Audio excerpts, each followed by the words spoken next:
welcome to LOA Today. Walt Thiessen and life coach Tom Wells here. Today is Friday, February the 2nd, 2018. 8 a.m. Eastern Time, our first daily dose of happy for the day. Happy Friday, everybody. We got through the week, and like you said, Tom, in the email you sent to me last night, this has been a quick week. I mean, it just kind of flew by. I don't know why, but it did.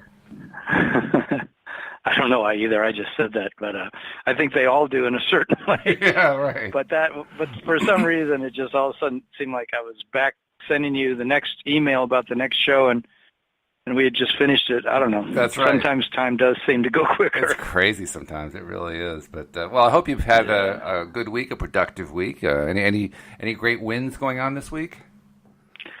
Yeah, I've had a couple. I'm in a class to learn how to channel, and I've had some some wins with seeing that how easy it is in a way to let source speak through me when I just do this automatic writing, ask a question, and then just let my pen go on the paper. And I'm learning that there's a thing about expecting so much from what I channel to be so magnificently meaningful.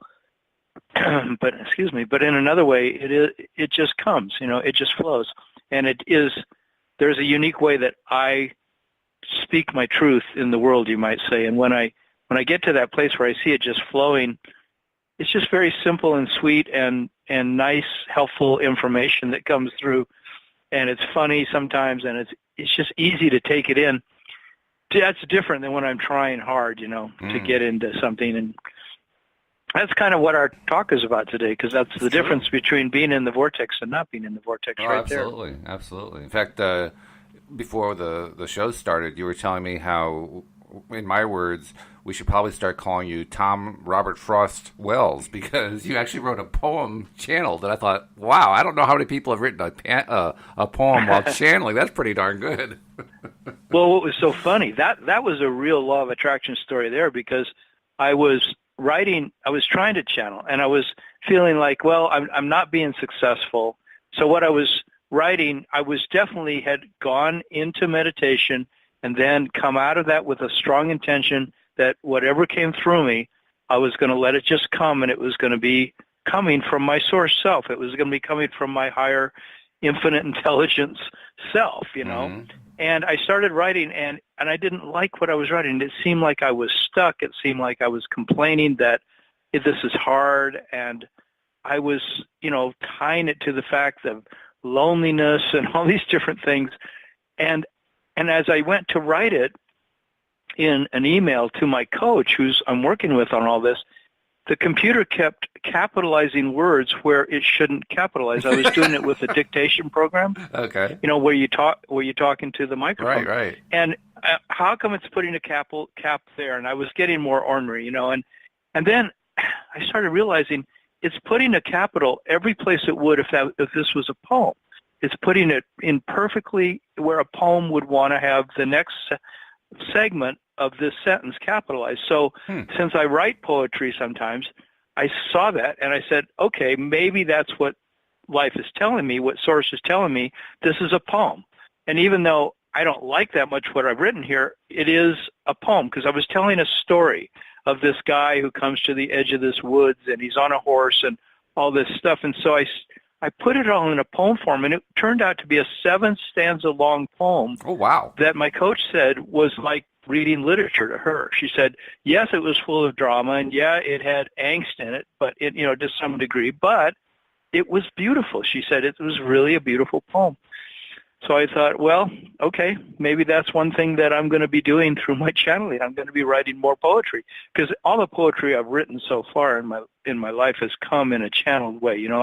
I'll get up and it'll be 8 a.m. and something will tell me to just go start writing some poetry, and I will, and I won't even think at all about what I'm writing. I'll just write, and I'll get like an 8-line poem or a 6-line poem, usually not really long things, but this was 7 stanzas.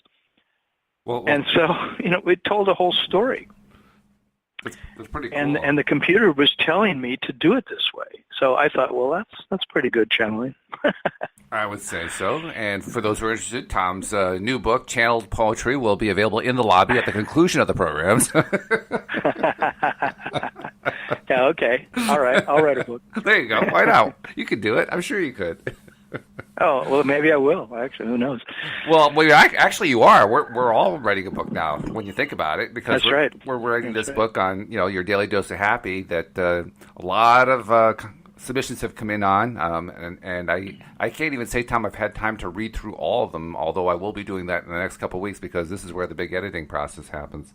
But it's going to be a really, really fun book, and we hadn't mentioned it in a while on the podcast, so I figured we should mention it here because, among other things, listeners of this podcast, if they're listening carefully and they listen every day, they're going to find out a way that they can get the book for free as a free ebook. So you're going to want to stay tuned for that.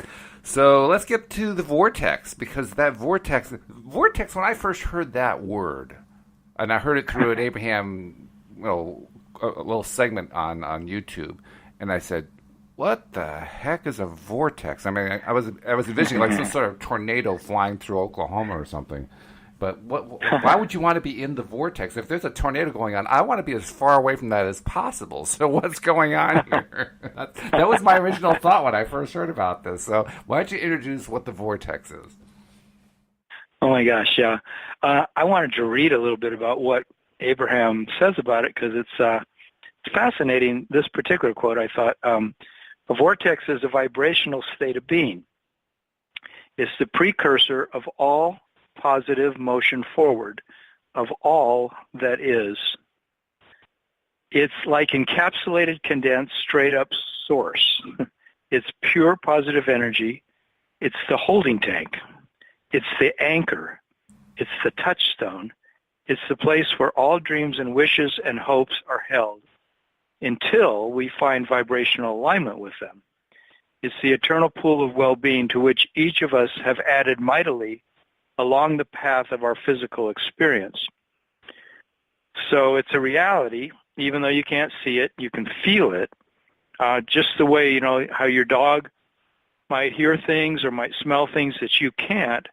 Well, there's this vibrational reality that's there that you can't see it and you can't hear it. But when you get in the vicinity of it, you can feel, and what you feel is the magnetic pull of it. You feel the deliciousness of it. And when you're far away from it, you feel the discord of not being close to it. And so, if when you're ornery, you're vibrationally speaking not near your vortex, but when you're hopeful, you're right on the brink of it. And so, in fact, the door to it, what they call, we're speaking of the vortex is Abraham's fairy tale vortex. So there's something about it that's like fairy tale like, but in reality, it's a real thing, they say, and the entry point is somewhere between hope and belief. So it's this repository. I sometimes speak to clients of it. It's like a reservoir, a repository where everything, even in past lives, and if you believe in past lives, but definitely everything in this life that you've ever wished for, hoped for, longed for, imagine that you want in any way whatsoever, simply just by knowing what you don't want, you put into your vortex the things that you do want, then they are immediately created there. That's the place where the second you ask for anything, whether directly or indirectly, it's created in this place called this vortex, and then it's just waiting for you to get in the vibrational vicinity of it, and it will literally pull you in. If you're even hopeful about what you want, it'll pull you in and allow these things to manifest in your life.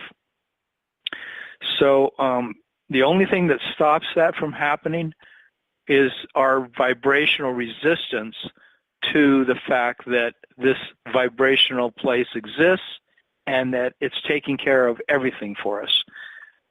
So that's a little bit of what it is. Okay. There's a lot more that they say about it. Sure. Oh, yeah. Well, actually, when you were talking about straight up source and so forth, I was getting kind of high at that point. So I was glad you skipped past that part.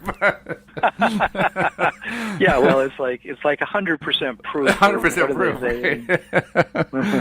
But the other thing that struck me is, I mean, if that's got everything in it that I've ever asked for, and I presume it includes stuff that I asked for unconsciously or subconsciously. I wasn't doing it deliberately. I was just, doing normal daily thoughts and stuff was going in there. I mean, that place must be pretty full. There's got to be a lot of stuff in there for all the thoughts that we have all the time, right? You would think. I mean, the level of abundance in that place must just be so rich. And they were saying, can you imagine a society where billions of people are constantly asking, and Source is holding for each of them the equivalent of what they're asking for. And these billions of people have been working for alignment with who they are. So when they ask, they don't doubt that they're going to get what they're asking for. They don't worry. They don't feel any competition from other people. They don't squabble over resources from other people. They don't make others right. They just ask and they receive. And they said, that's actually the way all of humanity really is. And so, anyway, I was thinking, we got a long way to go. Yeah, right. But that's the way it already is. I mean, and they said, when you decided to come here before you were in this body, that was the promise to you. In a way, that was what you knew. You were coming to an environment where you would simply ask for something, it would immediately be created. And as long as you were not in resistance to it, as long as you were not vibrating with something contrary to it, you would be able to experience it in reality. It wouldn't be a fantasy fairy tale imagination of it. It would actually come into reality. Well, I guess then I'm really glad that it's an abundant space, so to speak, in the vortex, because and I'm glad it's not like an Oklahoma tornado vortex, because if it was one of those, you'd have these houses and cruise ship liners flying by at 250 miles an hour. We don't want that. Yeah, they said they used the word vortex so that we could understand the magnetic attraction of it, that it isn't something that we have to earn. It's something that wants to pull us into it, and all we have to do is get in the realm of hope or belief, and it'll pull us in. But we spend a lot of time justifying the fact that we can't have what we want for this reason or that reason or this reason or that reason or this reason or that reason. So, we say complain about the fact. And we try to validate why we're right. I mean, I can't tell you how many conversations where I've explained to somebody why I can't yet have the full amount of money that I want, or why that this lover that I want really isn't in my life yet, but she will be, but she's not here yet. And it's so hard for me to accept the fact that the only reason I'm not with the lover I want to be, or I don't have the extra $1 million right now in my bank account, is because of my own resistance to it. Sure. Oh, yeah. I'm going, really? I'm resistant to it? How am I resistant? Well, that was one of the other things that came up. They talked about the vortex, and then they talked about resistance. And that was the standard question I always asked myself. I'd look at my chest and I'd say, where is the off switch? Because I didn't know that I had any resistance going on. If you're not aware of it at first, that could be a little, disconcerting. Yeah, and that's why we have an emotional guidance system. Yes. That they said that the entire reason for our emotional guidance system from morning till night is to tell us our proximity to our vortex. Right. So in other words, it's source, it's pure, unadulterated source, like they say, and that's where we want to be. That's who we really are. I mean, when I try to do channeling, it's simply, can I relax enough to let myself be in this hope and belief that this eternal, infinite intelligence is going to speak through me. The thing that I really am is going to manifest in my words.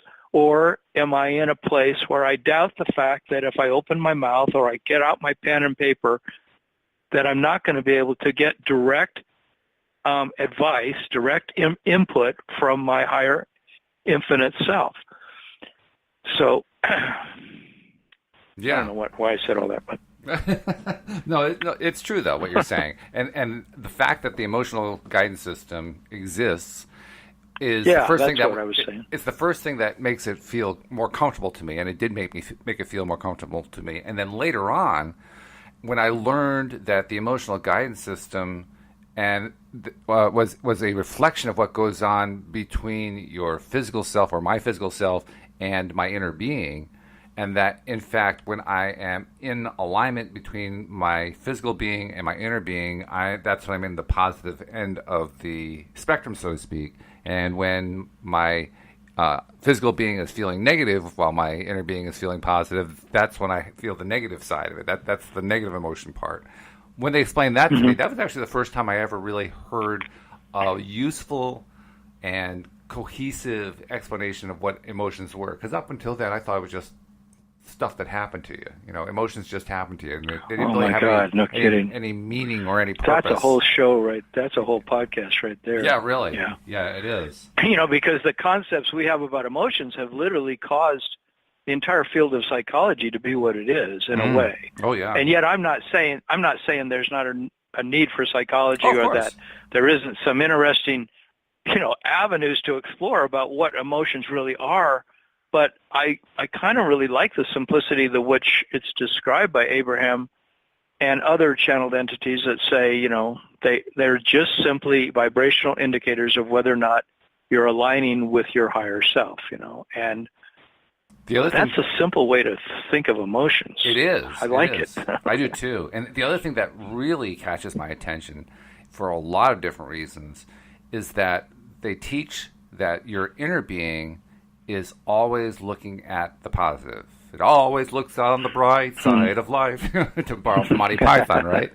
It's just, it always looks at it positively, which is, again, not what we're normally taught, particularly with by our various religions on this planet. The religions teach generally just the opposite, that it's, that you have to be concerned because, you have to behave just right or you're going to get punished and all this other stuff.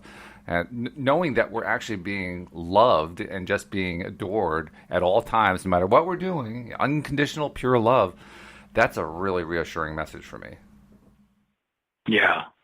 And I think this thing of the vortex is just, to me, almost like a staggering message, because if it's true that everything I've ever wanted, even in past lifetimes, but definitely everything I've wanted in this life is in my vortex, and that the key to getting in there is just simply hoping and believing and allowing myself to let it happen, then I realized, well, the only thing standing between me and having everything I want in my life is this old built-in resistance, which basically is the patterns that I picked up. Again, we've said this in every podcast.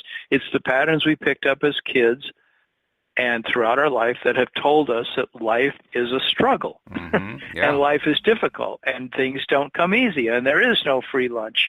I mean, I can't believe how many times I'm back faced with the fact that it's just that I'm riding in this place of resistance inside myself. I sort of am so familiar with that I can't imagine that I could have what I want in my life that easily, that it's just simply there waiting for me.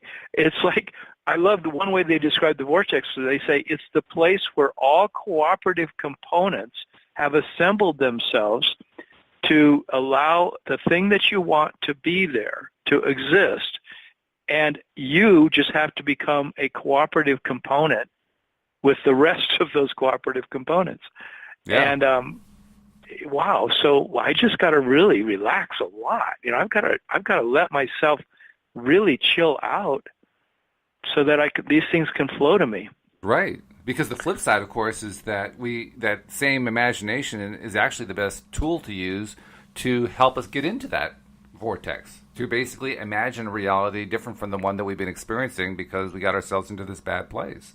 Well, imagining what the good reality is like, and how you want it to play out for yourself, and what the best possible result is, and then turning that into a story. Wendy and I were talking about that yesterday afternoon in yesterday's second podcast. That the ability to tell a cohesive story that is full of adjectives and details and moves along and so forth is probably kind of like what a kid does when a kid's imagining and playing with friends and so forth. It's really the best activity we can engage in, because that's how we draw what's in the vortex to ourselves. We imagine, even though we're making it up, even though it's fiction when we're first writing it, that's how we get there. And it's really a wild concept when you think about it. Yeah, it's amazing. I have this coach I've been working with over the last year, and she's really good. And the thing about her that I like is that you can't have any conversation with her where she won't point out, gently or otherwise, that where I'm talking about my life in a way that is self-sabotaging. And I realize this thing that Abraham was saying when I was reading about the Vortex, how you can have this investment so much in being right, in wanting to validate the fact that my opinion about myself not having what I want is something I have to defend, or something that I'm so convinced that in certain areas of my life I'm stuck that I literally argue for it in a certain way. It's sort of like I'm saying to myself, well, I don't want to be arguing for the fact that it's difficult, but look, I've just spent 8 years trying to have this thing and I still don't have it, and therefore how can I convince myself it's not difficult if that's been the case? And the thing that I have to just keep realizing is that doesn't negate the fact that the present moment is all I have going forward, and the only way I'll get into my vortex is I've got to quit talking about the fact of I've spent 8 years spinning my wheels in a certain area of my life, or feeling resistance in that area of my life. And sometimes, like, what I like about her is she'll often, teach that go back and look at all the milestones of success you've had in that area of your life. You can even, like, she was doing this thing for 2017, going back and say, what are the milestones of success that you had in 2017 in different areas of your life? And I was resistant to even getting out a piece of paper and writing down all the successes I had in 2017. Isn't that amazing? I kind of went through them in my mind. It's crazy how much we'll resist. I was just saying, isn't it amazing? Because you're right. I've had the exact same experience where, I try to deliberately focus on what's going well and so forth. And that's where you first notice, in my case anyway, that's where I first began to notice, wow, there really is some resistance in me. Resistance that I didn't even know was there. And it evokes itself, it shows itself just when I try to focus positively. Like, whoa, where on earth did that come from? Mm-hmm. But it's there, and we've all experienced it. And the good thing is when we focus on actually doing it and just stick to it and try it and, stumble through it and not do it right the first time, but you do it right the second time and all that kind of thing, when you just keep going with it, it actually does become easier. And the resistance flows away. Yeah, I say often, and I've seen often, that there's something in our society, I believe, and certainly in my family that I grew up in, that just didn't communicate. I didn't get the message from enough people and enough sources like movies and television and the news and my teachers and my parents and stuff, that life is actually designed to be a joyful event. Largely that's the main reason that we're here. It's entirely about getting what you want and enjoying what you want, and abundance and flow and ease and joy and peace. That there's something out in our society, that strongly says it's really not that way. It's really quite a difficult journey here. This is a tough place to be on the earth, it's happiness a school, is fleeting, it's a place where you got to prove your worth. Yeah. Pardon? Happiness is fleeting, and you got to put your nose to the grindstone, and sometimes you have to struggle your way through life, but that's what the mark of a good breadwinner is, and all this other stuff. Yeah, it's the same message over and over again.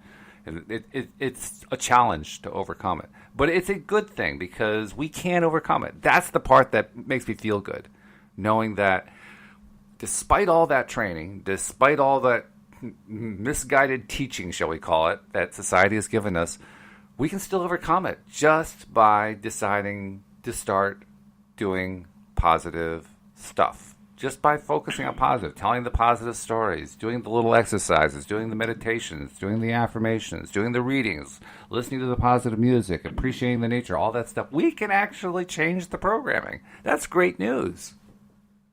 Yeah, and we are changing the programming, and it's and a huge amount of the journey is just believing that life is designed to work in this amazing way. It's really talking about a revolution on the face of the earth. If billions of people woke up to the fact that life is that abundant and it wants to give us what we want that easily, that's a paradigm shift on the whole face of the earth, in my opinion. And it's happening. I think we're already seeing the signs of it. Yeah. It's not happening as a huge wave yet, but it's getting there. It's not happening as a huge wave yet, but it's getting there. It's building. You can see it building. And it might be happening more than we think. I mean, they talk about how each generation comes in on the shoulders of the previous one, and even the stuff they were talking about, the Vortex, they said that the work that the previous generation is doing, the things that, say, for example, that our generation has struggled with, are the things that let the next generation not have to struggle with the same thing. Good point. And so they said, we want you just to understand. They said this 3 different places I was reading about the Vortex. They said the same thing. They said, we want you to understand you don't have to die and come back in a new generation in order to get the things you want. We want you to understand that those things can still come to you even though you've struggled. Yes. So, I mean, that's good news for people in my generation, that, yes, I've struggled to have the lover I want, to have the money I want, to have to have peace in our society or whatever you're struggling for. It's like that those things can manifest. They definitely can manifest because they're already created in the vortex. Right. So can we relax enough to let them show up? And I think we can. I really do. I think we can learn it individually, and I think that's what the building wave is all about. More and more people are learning it individually, and as that pattern continues, the wave just keeps getting bigger and bigger. So it may not be huge yet, but it's certainly on the way. It's building. It's building quickly, and that I don't know how fast it's going to happen, but I certainly expect to see some pretty significant shifts in the remainder of my life, and I'm not sure how long that'll be, but I think it's going to be pretty dramatic. That much I'll tell you for sure. I was talking to a young man who's a yoga instructor. He was probably in his 20s or early 30s, and he was asking me. Somehow I said something about we're talking about what we do, and he said, "So what do you do?" And I said, "I'm a life coach." And he said, "Well, what kind of life coach?" And I said, "I work with law of attraction." And he said, "So what exactly is that?" And he says, "I've heard of that." And I said, "Well, it just means that what you vibrate with, what you think and what you feel creates a vibration, and that vibration determines what you attract into your life." So, I was explaining it, in a little bit of detail, and he said, "Oh yeah," he said, "I love that." He says, "That's kind of like the revolution going on in the world right now, isn't it?" He said, "Isn't that like where we're all headed?" And I said, "Yeah. Right on." And I was so glad to hear him say that because here's a young guy who didn't really know what it is, but he's picking up on the fact that we're all starting to understand that we create our own reality. Because I think that's one way I explained to him. I said, it's the bottom line is we're creating our reality. And so that's, for him to just sort of reflect back that he sees that as a worldwide trend. I thought that was pretty cool. It is very cool. It's reassuring. Yeah. I think it proves the point, too. I mean, it's not just something that you and I are wishfully thinking is going to happen. It's actually really happening. You can find the evidence if you look for it. You just have to be open to seeing it. Yeah, and I love this way Abraham described it. They said there are people who have learned to talk about what they want, not about what they don't want. There are people who have learned to praise rather than criticize. There are people who have learned to be optimistic rather than pessimistic. There are people who have trained themselves thought by thought to be in the vortex. So, they were talking about how, people that have a lot of wealth or people that have a wonderful relationship with a partner or with their family or with their friends or with their kids, in a way they're definitely accessing what's in their vortex. Oh, yeah. And whether or not they consciously know how they did it, some come from families where it was easier because of the way their parents were, or their grandparent. They have more of an ancestral positivity and optimism in their family rather than pessimism. They have more praise than criticism is normal in their family. So it makes it easier. But some of those people are people who have learned to overcome, a world of criticism, or they've learned to overcome pessimism. I feel like I'm on a journey to learn to overcome pessimism, and to quit being critical.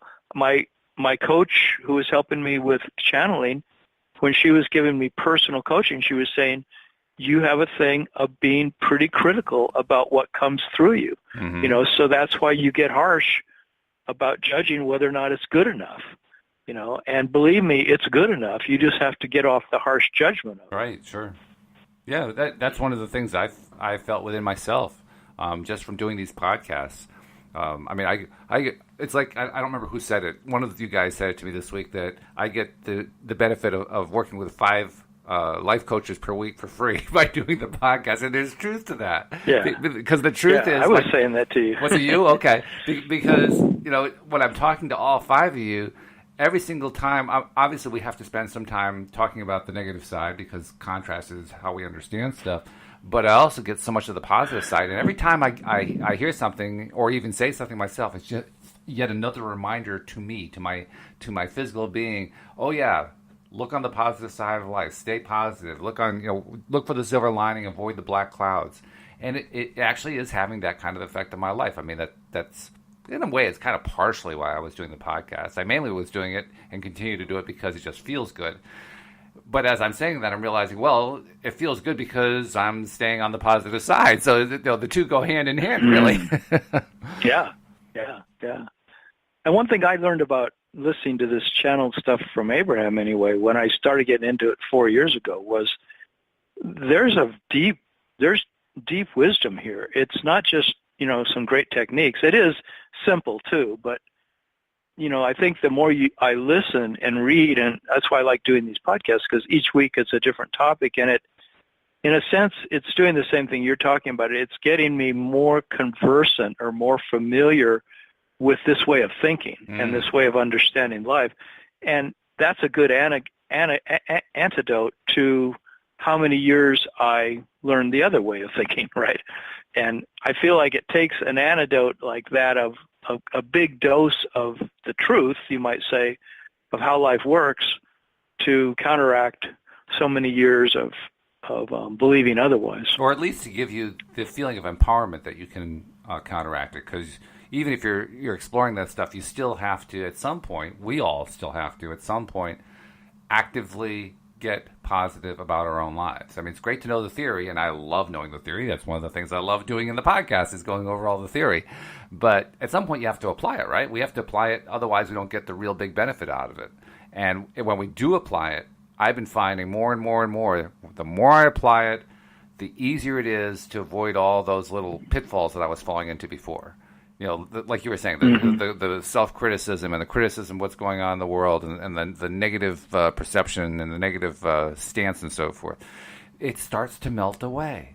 And it was a lifetime worth that I built up, and I'm sure you did the same, that we took a lifetime building up with all this tremendous amounts of negativity, and yet within a relatively short period of time, by comparison, it's melting away. Among other things, that shows, first of all, how reprogrammable we are. It also shows that it doesn't matter what your age is, you can continue to grow and get better and better and better. But mostly, like you were talking about, it gives reassurance that we don't have to wait for another lifetime. We can get it now. We can get what we've been hoping for all our lives right now, and we're in the process of doing that because we keep telling ourselves more and more positive stuff about our own lives. Yeah, it is really revolutionary. I mean, that's why the chapter I wrote for the book that you're going to publish is about my own story, and that's why I am a law of attraction life coach, because over the last 4+ years, I have changed so dramatically after I went through this thing of, I said before, of losing my home, my wife, half of my life savings, getting very sick, losing the source of income, the career that I'd had for 25 years up until then, and losing the spiritual teacher I had. I lost all of that within a 6-month period. And when I lost all that stuff, I went eventually into what I called my dark night of the soul, because I struggled so hard after that to get back on my feet.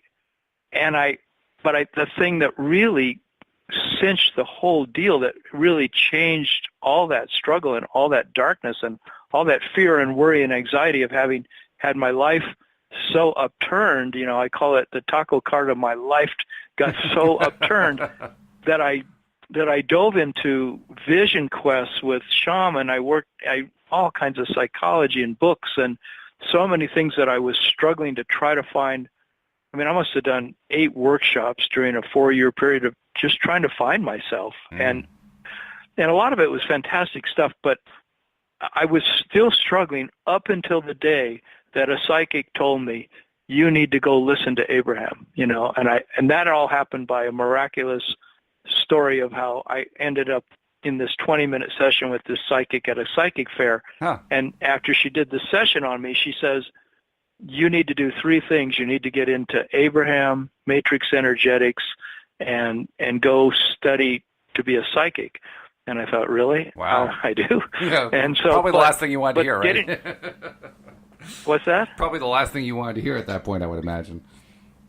No, it was exciting because that was kind of like exotic. That really, I need to do things like that. Oh, okay, all right. Well, that's good then. That's good. Well, because I was looking for anything that could get me to not feel so much angst and worry about my life. What was going to happen to me financially? What was going to happen to me romantically? What was going to happen to me having a home again? What was going to happen to me having a career again? I needed these things. I needed spiritual guidance again. And then when I went and listened to Abraham, literally within the first hour of listening to this video feed, where I was sitting there with 20 people and it was a live program being presented from LA or San Diego or something, I was just knew I was in the realm of answers now. It was like, oh my God, these are my answers. I was listening, and every sentence, every paragraph was giving me the answers to everything that I was longing to know in my guts, in my heart, that I was struggling with, that I was suffering through. I was getting the answers. And it was like, oh my God, So it was literally going to the Vortex and sitting down and being served a banquet. That's what it was like. And when you've been on the street, as a beggar, and suddenly you're sitting in a banquet, it's pretty nice. It's pretty rewarding. And that's how I felt. And I've been feeling that way ever since with listening to Abraham, because it's continually telling me the answers I need for all the things that I've had questions about my whole life. I suspect, too, that your experience with Abraham may have been similar to mine in that, because I found Abraham very much to be the same way, that it was answering a whole lot of questions. And more importantly, it was giving answers that deep down felt absolutely right. For the first time in my life, I was hearing spiritual truths that actually added up in terms of what I was feeling down inside. And that was a real breakthrough. Yeah, the thing that convinced me so much that Abraham was the real deal was that my mind, and it's to this day, can never listen to what's being said and find reasons to doubt it. It's like it always just says, yep, sounds real, sounds true, sounds right, feels good. And so I keep listening. I keep, working with these principles. So I formed my entire coaching practice on my own personal transformation. Because as I watched and listened, I started to realize all these key insights and understandings and processes that I was learning through Abraham were transforming my life so much that I realized this can change everything that I've ever struggled with. So I didn't need the psychology books anymore. I didn't need to work with shaman anymore. I didn't need to do any of the things I'd been doing. And the ineffectiveness of those things just seemed like the dark ages compared to getting into this channeled information. It was like, this is really coming from source. This is coming from a place of infinite wisdom. And that other stuff is good, but it just wasn't enough for me. No, I understand. I totally understand, because my own experience feels very similar to that. Just the feeling that you finally found what you were looking for. That's what I was experiencing. I felt like wow, I've been looking for this information for so long. It's finally here. Thank you so much for bringing it. What took so long? Why did I have to wait so long for this? But it showed up. It was there. And I guess, well, part of it is because of what Jerry Hicks said at the beginning of each of the recordings that he was a part of while he was still here. He said that this information is being provided for people who are ready to receive it. And when I heard that, I said, wow, I guess I was ready to receive it. Wonder what I did, you know? What did I do to deserve it? Yeah, exactly. And I had actually first listened to Abraham 5 years before that, or not even 5 years, more like 10 years, or eight years before that. I had listened to a bunch of Abraham, and but it didn't resonate with me the same at all. Really? It was like I could hear that there was wisdom in it, because you are what you think, and you're creating your own reality. I got that, but I didn't really feel resonant with it to the core of my being like I did when I needed it so badly, or when in other words, it took me those extra 8 years to get prepared to really hear what they were saying. So, when this psychic told me, go listen to Abraham, part of me said, oh, okay, really? It was like, I'll go back and listen to that again. But this time it was like night and day. I mean, I was listening to Esther Hicks, and after having spent all this time working with shaman in South America and North America, I said, oh my God, she's a shaman. It's like, at first that was, I literally saw her. She's a shaman. She's literally doing, what's the word? Magical psychic work. She's conjuring another realm as she speaks. And then I realized, well, that is exactly what channeling is. Whatever channeling is, it's conjuring this other realm. It's letting this other realm and the unseen realm speak through her. And it was like magic to me. So was that the difference? I mean, is that why it seems so different from the first time you'd listened to this stuff? Because I have to admit, for me, the first time I listened to Abraham, I was clicking with it right away, and I just couldn't get enough of it. But for you, it was a different experience. So I'm wondering, what was the shift? What did you notice made the difference? Well, one thing that was really different was that when I first listened in 2006 and 2005, 2006, I had another teacher. I had a spiritual teacher who I completely relied on and listened to a lot, and so I couldn't substitute what Abraham was saying for what my teacher was saying. I had more belief in what he was saying than what Abraham was saying. So I listened to Abraham with sort of a, there's a story of the ant who wants to know what sugar tastes like, because his other ant friend is always telling him, like, sugar is really fabulous, man. I have a whole mound of sugar at my anthill. You should come and try it. And this other ant lived on the salt hill. And so he said, well, it sounds good, but I have a wonderful hill where I live on where I have salt.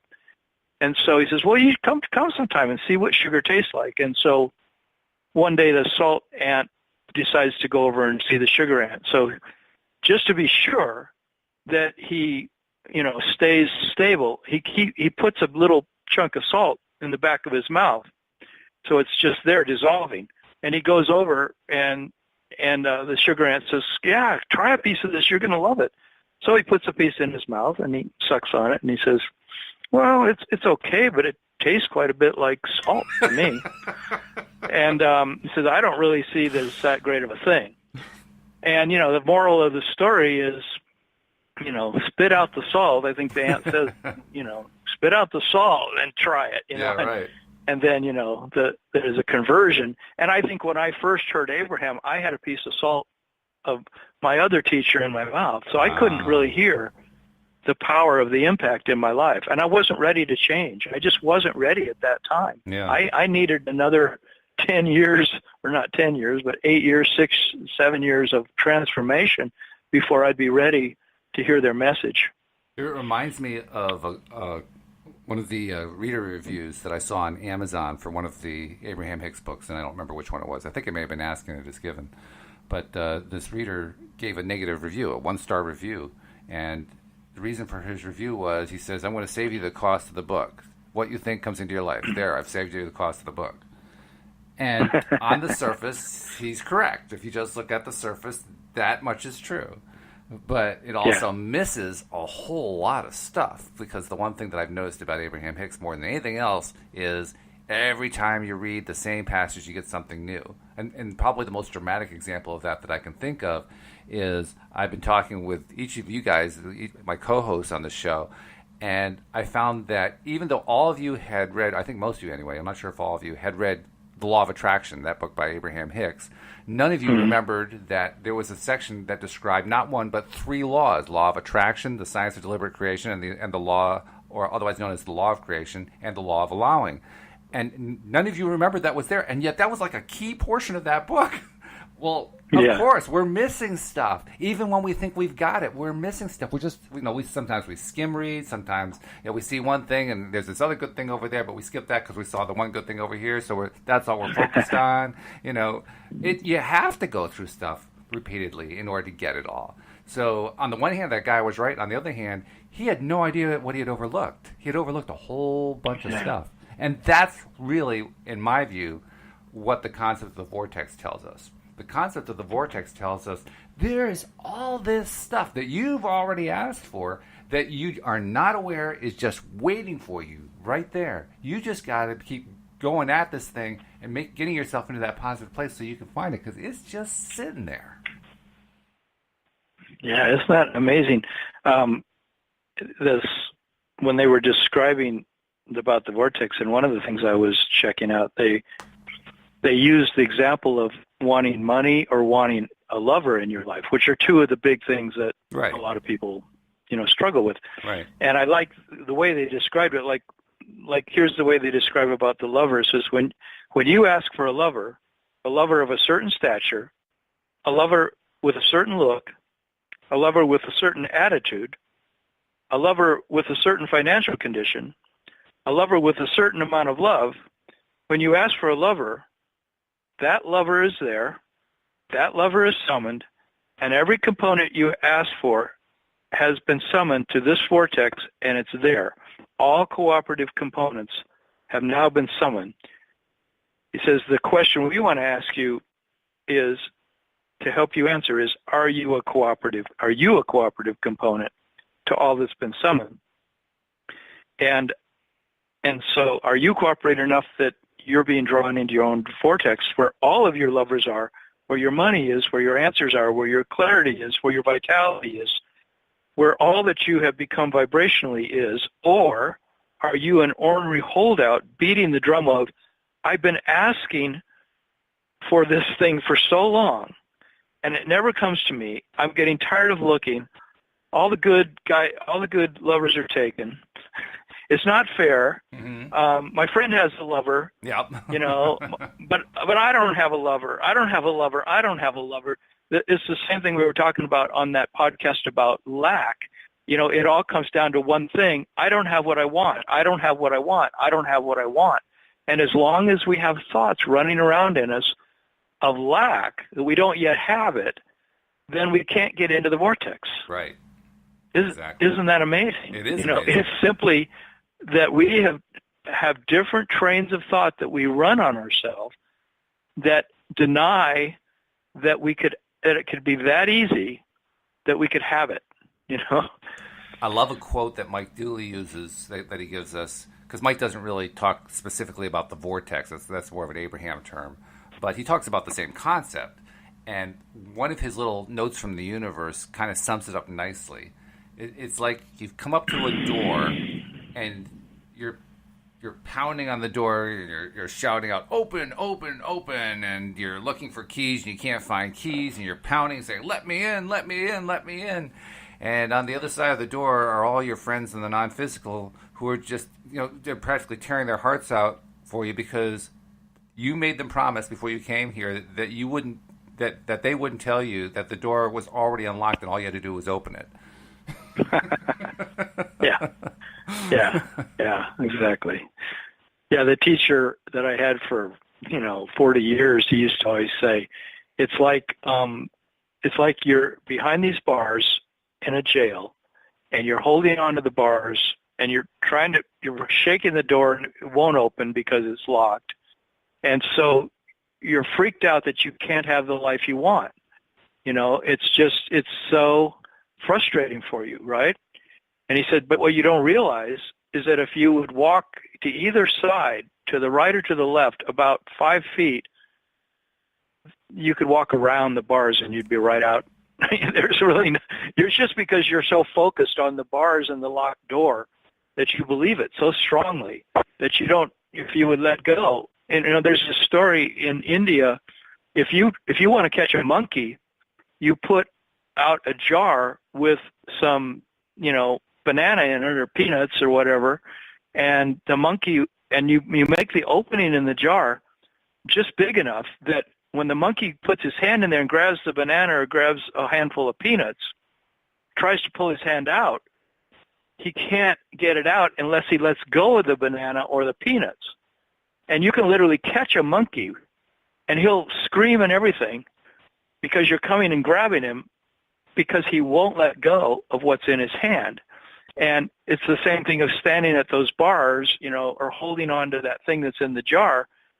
They don't realize that if we would just let go of the thing we're clinging so tightly to, we could have what we want. That it's just our resistance that makes it impossible for us to have what we want. My wife is a Muppets fan, and we have a copy of A Muppet Christmas Carol, which, of course, is the Dickens tale told by Muppets. And in that movie, it has a number of scenes that she really loves. But there's one scene that reminds me of what you were talking about with your metaphor of the guy behind the bars. Because there are two main characters, Gonzo the Great and Rizzo the Rat. They're like the narrators of the story. And the two of them are trying to get into the house of Ebenezer Scrooge so they can see what's going on in that part of the tale. And so they have this big gate that they have to get through, and they're climbing over the gate, and there's all this drama about, Rizzo's so afraid of climbing over the gate because he hates heights, and then he gets up on top and says, "Oh, God bless me," and he falls to the ground, and Gonzo misses him. He hits the ground, splat. And then he gets. They finally have gotten to the other side of the gate, and Rizzo says, "Oh wait, I forgot something." And he runs through the bars to go get the thing that he forgot. And then he goes back, and he jumps through the bars again. And Gonzo says, "You can fit through those bars?" And Rizzo says, "Yeah." And Gonzo says, "You're such an idiot." And Rizzo says, "What? What?" What? Yeah. Yeah, I think someday I think we are waking up as humanity, and we're someday going to look at all these movies we made in Hollywood about this intense struggle of the empire against the evil empire and all the heroes and the do-gooders, and we're going to realize that was an old theme we used to play out all the time as human beings. It's like we always used to think everything was such a huge struggle. We had so much drama, Oh, yeah. Of course, we'll probably go, yeah, it was kind of fun, though. Well, maybe. Maybe we like it. Obviously, we must like it. I couldn't believe when Abraham said one time, it says, you know that the wars may never end because you guys like them so much. There's so many people that like war, and you think of all these, I don't know. I probably shouldn't talk about this because people will get really angry, but it's like, is that true? That so people like war, and that's why we still have it, But probably the main reason you shouldn't talk about it is because you don't like war, and all you're going to do is just attract some more war to yourself. So we should probably get off that topic pretty quickly. Yeah. But the thing is here with this whole vortex thing, what we're realizing as we continue to study Abraham is that the vortex is, on the one hand, quite possibly the most simple concept we could have. And on the other hand, you can spend a lifetime learning how to interact with it. Because really, ultimately, we're trying to get into the vortex, right? And getting into the vortex, that's where you've got yourself into a positive, good-feeling place. You're in alignment with your own inner being. You're both your inner being and your physical being are in agreement. Everything's good. Everything's looking good. You're enjoying stuff. You're in a state of joy, all that kind of thing. And then you're in the vortex. That's what we're trying to learn how to do. It sounds so simple. It sounds so simple, and it is simple. At its core, it is simple, which really points to one very fact. Like Rizzo the Rat, we just make something complicated that doesn't need to be complicated. It really doesn't. It's very simple stuff. And we've got a long history, each one of us, of having been taught by our parents and our teachers and friends and so forth. This is the way things are. Life's a struggle and so forth. Yeah, we've got all that, but bottom line is we're the ones who adopted it. It's not like they forced us to. Okay, we're going to change your mind for you. No, it doesn't work that way. We are the ones who said, "Yeah, okay, I'll buy into that. I volunteer." Yep. And that means we can just as easily not volunteer. We can unvolunteer. We don't have to be volunteering to be victims anymore. We can actually volunteer to choose the happy side of life. That's cool.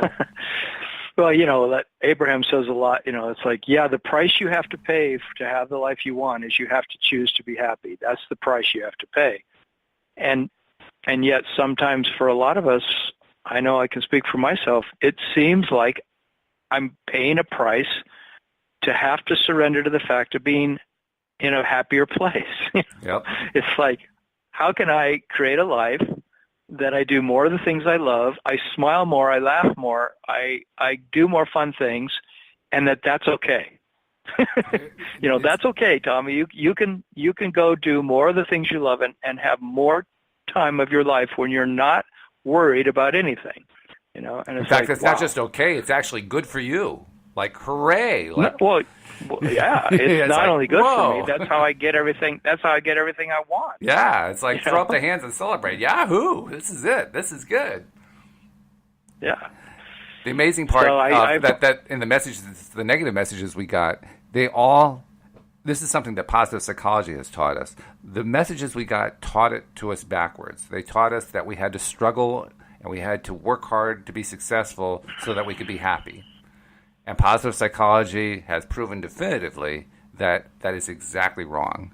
It is exactly the opposite, that you have to be happy before you can be successful. And they even have statistics to show that through their studies they found that those people who tried to become happy by being successful first got to their final goal about 10% of the time, whereas those who followed the reverse path of being happy first ended up being successful 90% of the time. That's like a major, major breakthrough. It's one that I'm glad came from the world of positive psychology because it's more scientific, so people can buy into it more easily if they have trouble with the spiritual side or the channeling side or whatever of LOA. Well, positive psychology has demonstrated that what the LOA folks are telling us is true. The fact is you have to be happy first, and then all the good stuff happens, not the reverse. Yeah, it's amazing. I tried to do a company for 4 years as a real estate investor, and it was all about, I'm going to get the money, and then I'm going to do all the things I want to do. I'll take the whole family to Europe. I can pay for my kids' college education. Oh, yes. And it didn't work at all. And nope. I knew that the reason it didn't work is because I was not having fun. I was not happy doing that work. It was not my cup of tea.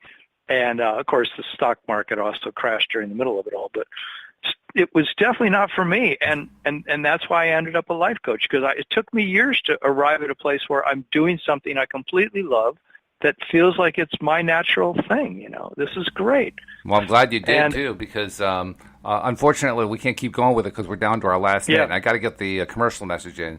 So if you've been enjoying this podcast, please do take the time to subscribe if you're not already a subscriber. The quick version is you can subscribe at loatoday.net. You can also find us in the iTunes store or on an Android phone. You can find us by installing a podcast app and then doing a search for LOA Today. You can get the podcast app out of the Play Store. And Tom, if someone's looking for a little personal coaching assistance, how do they reach you? Because sometimes you just need to talk to somebody directly. Yeah, they can contact me at my website, which is youarejoy.com. That's the three words, youarejoy.com. And there's a page on there they can sign up for a free coaching session, a free hour with me. And from there, you could decide if you want to do more coaching or not. No pressure whatsoever. Bring your concerns, and we can have a coaching session. Sounds great. Tom, let's do it again Monday morning because our shows together are always great. Yeah. Let's do it. All right, sounds good. And don't forget, you can tune in this afternoon for the afternoon podcast with Wendy Dillard. But in the meantime, we will see you all next time here on LOA Today. Goodbye, everybody. Bye.